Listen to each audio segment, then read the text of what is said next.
Auvergne, on a la chance d'avoir un écosystème, c'est compétitif, avec beaucoup d'entreprises, de façonniers qui sont assez performants.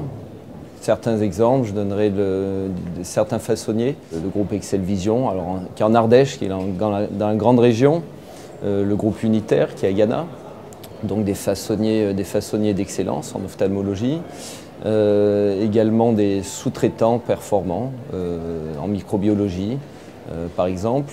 Un pôle universitaire également qui peut reposer sur 40 000 étudiants. Et la fondation de l'Université d'Auvergne, la fondation qui était une des premières dans la loi Pécresse à obtenir son autonomie. Et puis également un pôle CHU très performant pour tout ce qui est phase 1, 2 et 3.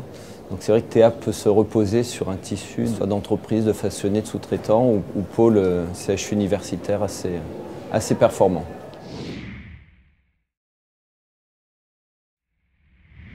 Alors Théa déjà fait partie de la fondation et membre fondateur de la fondation de l'Université d'Auvergne. Par ailleurs, l'Université Clermont-Auvergne vient d'être labellisée ICIT, c'est-à-dire que l'État va investir 330 millions d'euros dans ce partenariat. Et derrière, ce qui est intéressant, c'est qu'il y a certains projets, dont un projet qui va s'appeler Santé Mobilité, voilà, qui est un des enjeux du G5 et puis de l'industrie.